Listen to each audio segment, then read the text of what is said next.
विद्यार्थी मित्रांनो नमस्कार. मी कुंभार सर आपल्या सर्व विद्यार्थ्यांचे स्वागत करतो. आज आपण पहिल्या भागातील शेवटचा पाठ जो स्थूल वाचन आहे तो पाहणार आहोत. आणि या स्थूल वाचनमध्ये आपल्याला ज्या पद्धतीने कविता किंवा धडे, गद्य किंवा पद्य यांच्यावर जसे उतारे दिलेले असतात तसे उतारे या स्थूल वाचन या विभागामध्ये आपल्याला दिलेले नसतात आणि त्यामुळे तुम्हाला अतिशय काळजीपूर्वक हा विभाग करावा लागेल. तर आपण जो आज पाठ पाहणार आहोत तो मोठे होत असलेल्या मुलांनो, म्हणजे जे मोठे होत असलेले मुलं आहेत. आता तुम्ही 10वीला आलेले आहात आणि आता तुम्ही इथून पुढे भारताचे नागरिक होणार आहात. तर जे मोठे होणारी मुलं आहेत त्यांच्यासाठी हा पाठ डॉक्टर अनिल काकोडकर यांनी लिहिलेला आहे. तर अनिल काकोडकर हे यांचा जन्म 11 नोव्हेंबर 1943 मध्ये मध्य प्रदेशमध्ये झाला. ते भारतातील सुप्रसिद्ध अणुशास्त्रज्ञ, भारतीय अणुऊर्जा मंडळाचे अध्यक्ष आणि भारत सरकारच्या अणुऊर्जा विभागाचे प्रमुख अधिकारी आहेत. भारताच्या अणुऊर्जा कार्यक्रमाच्या प्रमुख पदाच्या आधी ते इसवी सन 1996 ते 2000च्या दरम्यान होमी भाभा अणु संशोधन केंद्राचे संचालक होते.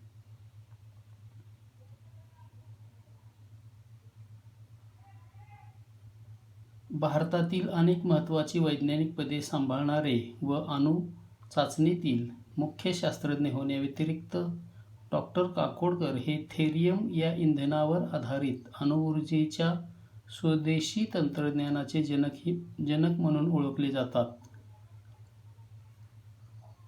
डॉक्टर काकोडकर 2011 मध्ये भारतीय तंत्रज्ञान संस्था मुंबई याचे अध्यक्ष होते. राष्ट्रीय तंत्रज्ञान अकादमीचे 1999 ते 2000च्या दरम्यान अध्यक्ष होते. तसेच त्यांना पुस्तकं जी आहेत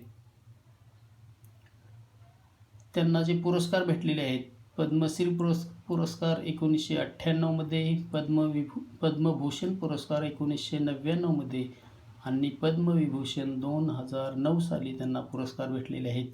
राज्य पुरस्कारामध्ये गोमांतक विभूषण पुरस्कार 2010 गोवा राज्याचा हा पुरस्कार, महाराष्ट्र भूषण पुरस्कार 2011 ते 12 महाराष्ट्र राज्याचा हा पुरस्कार आणि मध्य प्रदेश गौरव पुरस्कार 2014 मध्ये मध्य प्रदेश सरकारनं त्यांना हा दिलेला आहे.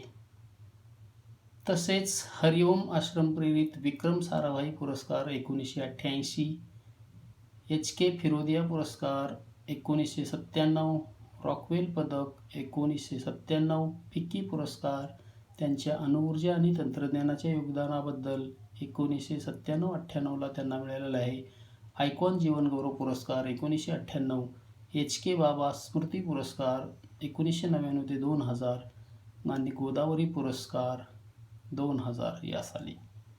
तर असे हे डॉक्टर अनिल काकोडकर यांनी मोठे होत असलेल्या मुलांना उद्देशून हे काकोडकर यांनी हे पत्र लिहिले आहे. त्यांचे बार्कमधील अनुभव मुलांचे भावविश्व निश्चित समृद्ध करतील. कुठल्याही मोठ्या कामाची सुरुवात असंख्य छोट्या छोट्या कामातून होत असते.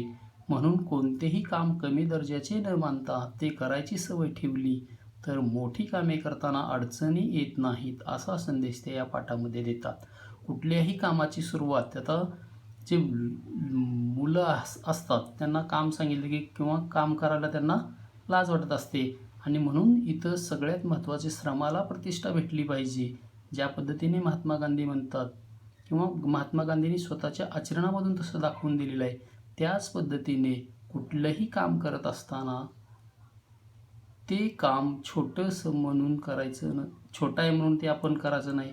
असं न करता जे मोठी कामं होत असतात त्याची सुरुवातच छोट्या कामातून होत असते.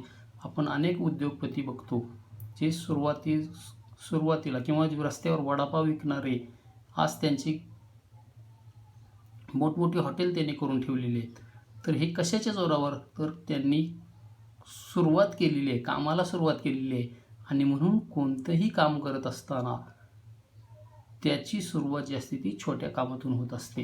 एखादा अट्टल चोरसुद्धा होतो, तो सुद्धा असाच न होता तो सुरुवात अगोदर घरामध्ये करतो, घरामधून करत परत बाहेर जातो आणि बाहेरून मग तो सगळीकडे तो चोरी करायला लागतो. तशाच पद्धतीने चांगल्या कामाची सुरुवात जी आहे ती आपल्याला करायची आहे. चोराचं उदाहरण दिलं म्हणून काय आपल्याला चोर बनायचं नाही आहे, पण कुठलंही काम करत असताना ते काम कमी दर्जाचं न मानता ते करायची सवय जर ठेवली तर मोठी कामे करताना त्याच्यामध्ये आपल्याला अडचणी येत नाहीत, असा संदेश ते या पाठामध्ये देतात. मोठे होत असलेल्या मुलांनो, या पत्रातून मी तुम्हाला माझे बार्कमधील 2 अनुभव सांगणार आहे. मला खात्री आहे माझे हे 2 अनुभव तुम्हाला अधिक अभ्यास करून तुमच्या भूमिका निश्चित करायला मदत करतील. लेखक सांगतायत की मोठे होत असलेल्या मुलांना हे पत्र त्यांनी लिहिलेलं आहे आणि या पत्रामध्ये ते सांगतात की बार्कमधील माझे जे 2 अनुभव आहेत ते 2 अनुभव तुम्हाला सांगणार आहे. आणि हे अनुभव ज्यावेळेस तुम्ही ऐकचाल, तुम्ही वाचचाल, तर त्यावेळेस तुम्हाला तुमच्या जीवनाकडे बघण्याचा जो दृष्टिकोन आहे तो दृष्टिकोन निश्चित कशा पद्धतीने आपण जीवन जगलं पाहिजे, कशा पद्धतीनं अभ्यास केला पाहिजे, आपल्या जीवनामध्ये आपल्याला काय व्हायचं आहे याच्यासाठी ही जी भूमिका ठरवायला हे अनुभव जे आहेत ते अनुभव त्यांना मदत करतील असा ठाम विश्वास लेखकाला वाटतो. तर मुलांनो, आधी मी माझे 2 अनुभव सांगतो. हे 2ही अनुभव मी कॉलेज संपवून बार्कमध्ये ट्रेनिंग स्कूलला गेलो तेव्हाचे आहेत. अरे हो, बार्क म्हणजे काय असा प्रश्न तुम्हाला पडला असेल. सांगतो. बार्क हे भाभा ॲटॉमिक रिसर्च सेंटर म्हणजे भाभा अणुसंशोधन केंद्र या नावाचे लघुरूप आहे. होमी भाभा यांनी भारतातील अणुसंशोधनाचा पाया घातला म्हणून त्यांचे नाव या संस्थेला दिले आहे. तर बार्क ही संस्था आता प्रचंड मोठी आहे, पण मी तिथे ट्रेनिंग स्कूलला गेलो तेव्हा ती संस्था सुरू होऊन जेमतेम 7 वर्षे झाली होती. आम्ही जवळपास 100 मुले-मुली होतो. मी ट्रेनिंग स्कूलला असताना होमी बाबा 3-4 वेळा आले होते. प्रचंड स्फूर्तिदायक व्यक्तिमत्व होतं ते. एकदा आम्ही त्यांना विचारलं, आम्ही इतकी मुलं मुली आहोत पण सर्वांना पुरेल इतकं काम कुठं आहे इथे. ते म्हणाले, तुम्ही त्याची काळजी का करता? तुम्ही सर्वजण संशोधन करत राहा. त्यासाठी सरकारला किती खर्च येतो याचा आत्ता विचार करू नका. मात्र एक करा, तुम्ही सर्वजण संशोधन करत राहा. त्यासाठी सरकारला किती खर्च येतो याचा विचार आत्ता करू नका. स्वतःचं काम निर्माण करा. आपण काय काम करायचं हे तुम्ही ठरवा. बॉसने सांगितलं तेवढंच काम करायचं आणि सांगितलं नसेल तर आपल्याला कामच नाही असं समजायचं. हे चूक आहे. ही प्रवृत्ती गेली पाहिजे. बाबांनी सांगितलेला हा मुद्दा माझ्या मनावर कोरला गेला आणि मुलांनो, स्वानुभवाने सांगतो, एकदा हे लक्षात आलं ना तर स्काय इज द लिमिट. हा बोट धरून चालवणं आणि दिशा दाखवणं हे पहिल्या 8-10 वर्षापर्यंत ठीक आहे, आवश्यकही आहे, पण अंतिमतः स्वतःला सक्षम करता आलं पाहिजे, ऊर्जा मिळवता आली पाहिजे आणि स्वतःचे मार्ग शोधता आले पाहिजे. लेखकांनी आपल्याला पहिला अनुभव सांगितलेला आहे. बार्क म्हणजे काय? भाभा ॲटॉमिक रिसर्च सेंटरमध्ये लेखक शिक्षण संपवून बार्कमध्ये ट्रेनिंग स्कूलला गेलेले असताना ही संस्था जी होती सुरू होऊन फक्त 7 वर्षे झाली होती. म्हणजे आता जेवढी मोठी आहे त्यावेळेस ती सुरुवातीला छोटी होती. तर त्याच्यातूनही आपल्याला हे सांगायचं की कुठल्याही कामाची सुरुवात करत असताना ही अतिशय लहान छोट्या कामातून होत असते. तसं ही बार्क ही संस्था सुरुवातीला छोटी होती, पण आज तिचं त्याचा विस्तार जो आहे तो खूप वाढलेला आपल्याला दिसतो. आणि म्हणून ज्यावेळेस तिथं ट्रेनिंग स्कूलला गेल्यानंतर 100 मुलं मुली होती आणि त्या वेळेस डॉक्टर होमी बाबा तिथं भेटायला आलेले असताना लेखक सांगतात की प्रचंड स्फूर्तिदायक व्यक्तिमत्व होतं. कारण त्यांना बघितल्यानंतर आपण सुद्धा त्या पद्धतीनं झालं पाहिजे अशी एक भावना निर्माण होते किंवा काही लोक असे असतात की आपल्याला ते प्रेरणा देऊन जातात. तसं हे स्फूर्तिदायक व्यक्तिमत्व होतं. आणि मुलं तर जास्त आहेत आणि काम कमी आहे, म्हणून लेखकाला प्रश्न पडला की बाबा इथं आपण एवढी मुलं आहोत आणि एवढ्या मुलांना आपल्याला काम नाही, तर सरकारचा पैसा फुकट जातोय, आपण काम न करता बसतोय असं लेखकाला वाटलं. आणि म्हणून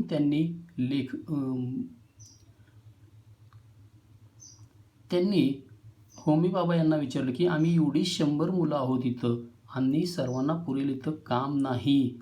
तर त्यांनी सांगितलं, होमी बाबांनी सांगितलं की तुम्ही त्याची काळजी तुम्ही करू नका. तुम्हाला सरकारला किती खर्च येईल किंवा सरकार कसा खर्च करतंय, हे फुकट चाललंय असा तुम्ही विचार करू नका. तर तुम्ही स्वतःचं काम स्वतः निर्माण करा. तुम्ही सर्वजण संशोधन करत राहा. त्याच्यासाठी सरकारला किती खर्च येतो याचा विचार तुम्ही करू नका. पण एक काम करा, तुम्ही स्वतःचं काम स्वतः निर्माण करा. आपण काय करायचं हे आधी ठरवा. बॉसने सांगितलं तर तेवढंच काम करायचं आणि जर नसेल काम तर बसून राहायचं. म्हणजे फक्त सांग काम्या आणि हो नाम्या असं न करता आपण स्वतःचं काम स्वतः निर्माण करता आपल्याला आलं पाहिजे. याच्या संदर्भात अकबर बिरबलाची एक गोष्ट आहे. तो अकबर जो असतो, अकबरची बायको म्हणते तुम्ही सारखं महत्त्वाची कामं जी आहेत ती तुम्ही बिरबलालाच का सांगता.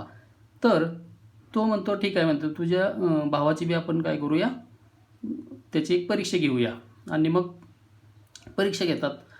त्याला सांगतात समोरून गाड्या चाललेल्या असतात, बैलगाड्या चाललेल्या असतात आणि त्या बैलगाड्यामध्ये काहीतरी माल चाललेला असतो. मग तो त्याच्या मेहुण्याला म्हणजे त्याच्या बायकोच्या भावाला काय करतो, तो बोलावतो आणि त्याला सांगतो की त्या गाड्या कुण्या गावाला चालल्या तेवढं बघून ये. मग हा जातो आणि फक्त विचारतो गाड्या कुठं चालल्यात. परत माघार येतो, कुठं चाललेत, कुठले तरी गाव सांगतो, तो गावाचं नाव सांगतो, तिकडं चाललेत. बरं ठीक आहे म्हणजे त्या गाडीमध्ये काय माल आहे. परत माघारी जातो, परत विचारतो, परत येतो. तो माल कुठून आणला आहे काय ते प्रश्न विचारतो, परत माघारी जातो, परत त्यांना विचारतो.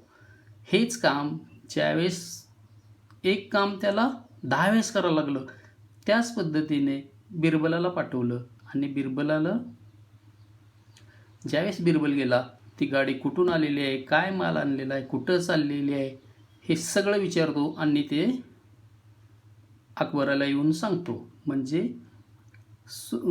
जेवढं सांगितलं तेवढंच काम करणारे सांगकामे काय लोक असतात. तर तशा पद्धतीनं करता काय करायचं, आपल्याला बॉसनं सांगितलं तेवढं काम न करता आपण स्वतःचं काम जे आहे ते स्वतः निर्माण आपल्याला करता आलं पाहिजे.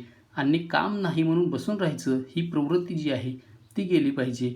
आणि बाबांनी सांगितलेला हा मुद्दा जो आहे तो लेखकाच्या मनावर कोरला गेला. लेखक सांगतोय की स्वानुभवातून सांगतो, एकदा हे लक्षात आलं की स्काय इज द लिमिट आणि बोट धरून चालवणं, दिशा दाखवणं हे पहिल्या 8-10 वर्षापर्यंत ठीक आहे.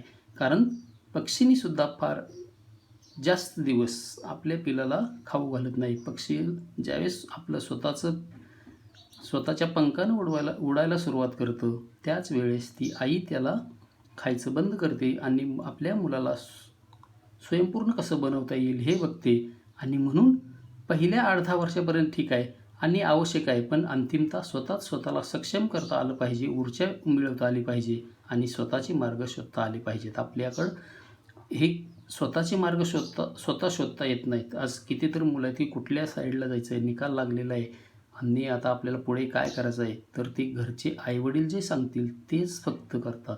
आणि त्यामुळे फक्त आईवडिलावरच जास्त अवलंबून असतात.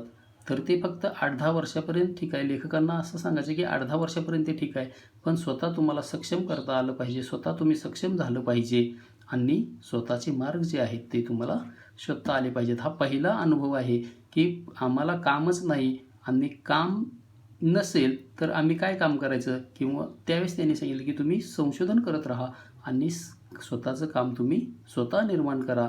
आणि हे जेव्हा लक्षात येतं त्याच वेळेस स्काय इज द लिमिट ही परिस्थिती आपल्याला निर्माण करता येते. दुसरा अनुभव जो आहे, ट्रेनिंग स्कूलमधील प्रशिक्षण संपवून मी बार्कमध्ये इंजिनियर म्हणून जॉईन झालो तेव्हा तिथं मेटलायझिंग प्रक्रियेवर काम करायला सांगण्यात आलं. आमच्याकडे त्यासाठी यंत्रसामग्री होती, पण कोणीही ती वापरली नव्हती. म्हणून मी म्हणालो, मी यावर काम करतो, पण यासाठी मला एक वेल्डर व एक फोरमन यांची गरज आहे. तेव्हा मला सांगण्यात आलं, तुला आत्ता काहीच मिळणार नाही. तुला स्वतःलाच सर्व करावं लागेल. वरिष्ठांची आज्ञा म्हणून मी सुरुवात केली आणि बरीच धडपड करून ते काम पूर्ण केलं. मग त्यांनी त्या कार्यक्रमाची व्याप्ती वाढवली. हे करूया, ते करूया असं बरंच काय काय म्हणाले. मग विचारलं, आता सांग तुला काय पाहिजे? तुला वेल्डर मिळेल, फोरमन मिळेल, आणखी जे हवं ते सर्व मिळेल. यावर मी म्हणालो, आत्ता मला काहीच नको, मी स्वतः सर्व करीन. तेव्हा ते म्हणाले, काम सुरू करण्याआधी लोक काय काय मागण्या करतात आणि या वृत्तीमुळेच आत्तापर्यंत ते काम झालेलं नव्हतं. म्हणून आम्ही तुला वेल्डर व फोरमन द्यायला नाही म्हणालो होतो. मात्र आता तुझ्या हाताखाली पाहिजे तेवढे लोक घे. आता ते तुझं ऐकतील, कारण त्यांनी पाहिलंय तू हे करू शकतोस. आणि आता हेही लक्षात घे की एकटा माणूस जास्त काम करू शकत नाही. थोडक्यात काय तर तुम्ही करू शकता, आधी दाखवा, मग इतरांना काम सांगा. आपल्याला येत नसताना दुसऱ्यांना काम करणं योग्य नाही. हा धडा त्या दुसऱ्या अनुभवातून मी शिकलो. तर मुलांनो, 50 वर्षापूर्वीचे हे अनुभव मला आजही महत्त्वाचे वाटतात. त्यातील आशय तुम्ही आत्ताच नीट समजून घेतला तर मोठे होण्याच्या प्रक्रियेत तुम्हाला त्याचा फायदाच होईल याची मला खात्री आहे. लेखक दुसरा जो अनुभव आहे तर ते सांगतात की बार्कमध्ये इंजिनियर म्हणून ज्यावेळेस जॉईन झालेले आहेत शिक्षण पूर्ण झाल्यानंतर, तर तिथं मेटलायझिंग प्रक्रियेवर काम करायला सांगण्यात आलं, कारण त्या धातूवर तुम्हाला कोटिंग करायचे आहे. तर त्या मेटलायझिंग प्रक्रियेवर काम सांगितल्यानंतर यंत्रसामग्री होती, पण ती यंत्रसामग्री कुणीही वापरलेली नव्हती. आणि त्यामुळे मी ह्याच्यावर काम करतो, पण मला एक वेल्डर आणि एक फोरमन द्या, असं लेखकांनी ज्यावेळेस मागणी केली त्यावेळेस त्यांनी सांगितले की तुला आता यातलं काहीच मिळणार नाही. तुला सगळं हे जे काम आहे ते तुला स्वतःलाच करावं लागेल. आणि त्यावेळेस लेखकांनी आता काय वरिष्ठाची आज्ञा म्हणून ते लेखकांनी काय केलं, वरिष्ठाची आज्ञा म्हणून काम सुरुवात केली आणि बरीच धडपड केल्यानंतर ते काम यशस्वी त्यांनी पूर्ण केलं. आणि ज्यावेळेस ते काम त्यांनी पूर्ण केलं, कारण बरेच धडपड करावी लागली, सुरुवात करत असताना अनेक समस्या आल्या, अनेक संकट आली, पण त्या संकटावर मात करून धडपड करून त्यांनी ते काम पूर्ण केलं. आणि मग त्यांनी या कार्यक्रमाची व्याप्ती जी आहे ती वाढवली. आणि मग ते म्हणाले की आपण हे करूया, आपण असं करूया, आपण ते करूया, बरंच काय काय विचारलं.